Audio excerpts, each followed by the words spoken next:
Hello, everyone, and welcome to my channel. Today, we are diving into a fascinating concept in literature, the principle of sincerity and the men in the book. Imagine a flickering candle flame illuminating a dusty bookcase, casting long shadows that dance across leather bound volumes. We reach for a worn copy of Hudson, an introduction to the study of English literature. Its pages whispering time-worn wisdom, a powerful quote leap out, demanding attention. The first essential of a great poet is the man, declares Hudson, his voice echoing across centuries. What, dear students, does it mean for a poet to be a man? And why? Is this the first essential of greatness? Join me on a literary adventure armed with Hudson's insight as we crack open the skulls of great writers and unveil the beating hearts within. We will delve into the concept of sincerity in literature, exploring its transformative power and questioning its very essence. Are we merely dissecting egos, or are we unlocking doorways to the vast universe of the human experience? Men as the engine of greatness. Let's dissect Hudson's bold claim. The first essential of a great poet is the man. But what exactly does he mean by men? Here, man isn't just a biological label, it is a tapestry woven from the very threads of our shared humanity. It's the wellspring of emotions, anxiety across cultures and centuries. Think of Hamlet, Prince of Denmark, wrestling with existential questions of life and death, or Jane Eyre, defying societal norms in her quest for autonomy.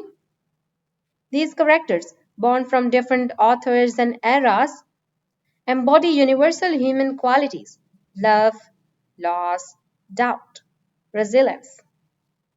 They become vessel for our own experiences, our own unspoken thoughts, taking shape on the page. We recognize ourselves in their triumphs and struggles. This is the magic of literature, dear students. It builds bridges across cultures, whispering forgotten truths about who we are, reminding us that we are not alone in this shared human journey. Hamlet existential angst, we have all questioned. Life purpose grappled with fear of the unknown.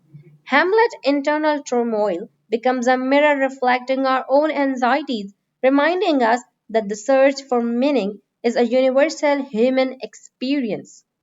Janier fight for independence, the societal pressures she faces, her yearning for self-determination resonate with anyone who has ever challenged expectations or pursued their own path.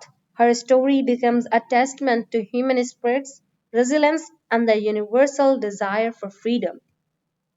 The sincerity filter. We have established that man forms the foundation of great literature. But what ignites the spark of greatness within that foundation, students? Hudson offers another crucial ingredient: sincerity. What does sincerity mean in the context of literature? For Hudson, it's not just about factual accuracy or surface emotions, it's about authenticity, a genuine pouring of the author's soul onto the page, an artifice to reveal the raw. Imagine the author not just telling a story but confessing, bearing their vulnerabilities, and inviting the reader into their innermost sanctum. Sincerity students act as a filter, elevating literature to a new level. Think of Dickens' scathing social commentary, born from first hand witness to poverty and injustice. His outrage crackles off the page, pulling us into the very heart of his passion, making his characters' struggles feel intimately real. Contrast this with formulaic writing, where characters feel like cardboard and emotion ring hollow. The lack of sincerity creates a disconnect. Oliver Twist, the raw desperation of Oliver's plight isn't simply described, it's felt through Dickens' impassioned prose. His own experiences fuel the narrative, creating a connection with the reader. Austen's Pride and Prejudice, Austen wit and social satire, while sharp, are often underpinned by a genuine affection for her characters. This sincerity allows us to love, appreciating their flaws and rooting for their happiness. But the beauty of sincerity lies not just in the author's expression, students, but in its power to inspire us as a reader.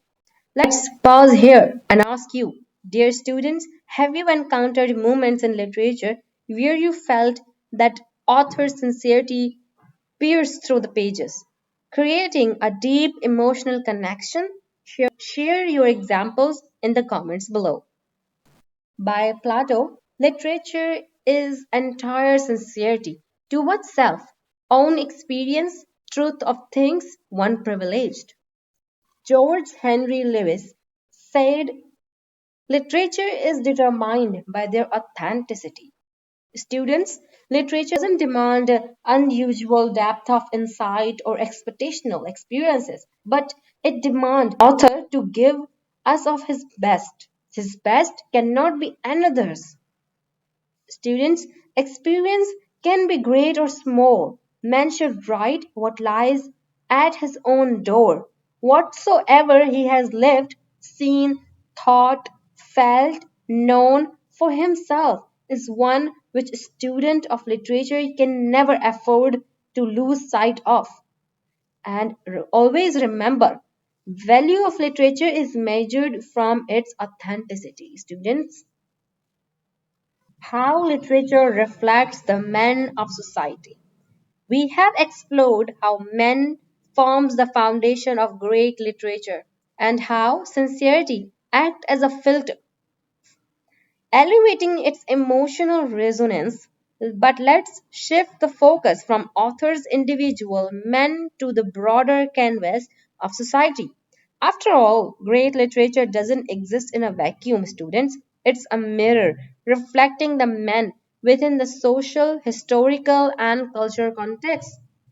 As I have already explained this context, cultural and historical context in my previous video, you can watch it too.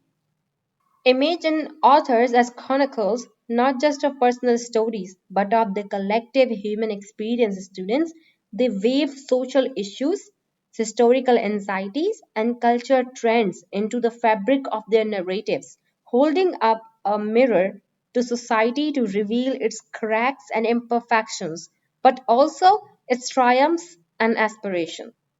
Think of Orwell's chilling dystopia in 1984, a stark reflecting of Cold War anxieties and a cautionary tale about regimes.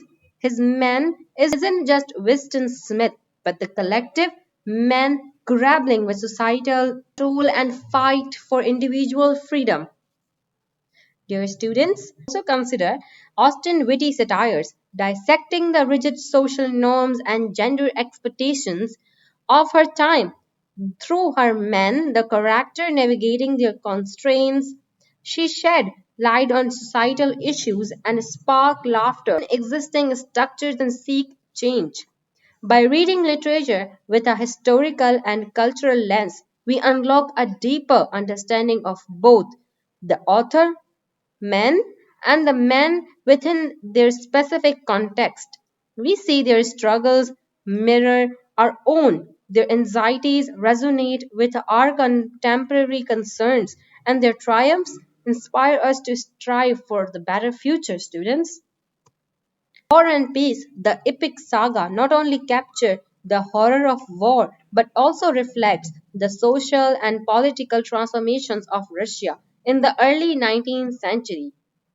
Beloved, the ghost of Sati's murderer daughter isn't just a personal tragedy, it's a haunting reminder for the legacy of slavery and its impact on the men within black communities. How literature mirrors and molds the human experience.